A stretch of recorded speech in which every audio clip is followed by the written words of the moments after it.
Сегодня в Чебоксарах прошел фестиваль детских чувашских мультфильмов. Увидеть их можно было в Республиканской детско-юношеской библиотеке.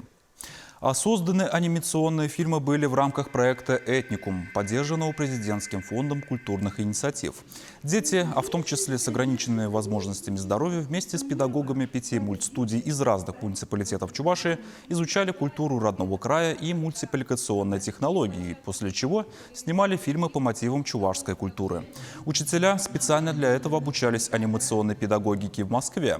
Для вдохновления юные мультипликаторы встречались и с выдающимися людьми Чувашии, писателями, композиторами, мастерами народных промыслов, артистами. За полгода удалось создать 5 короткометражек, которые сегодня и представили зрителям. На фестивале показали не только 5 мультфильмов, которые были сделаны в рамках проекта, но и много других мультфильмов, которые снимали детские мультстудии со всей нашей республики, из Ядрина, из Аликова, из Канаша и Батревой. И это очень отрадно, потому что это говорит о том, что мультипликация, детская мультипликация в Чувашии, она может развиваться, есть куда двигаться.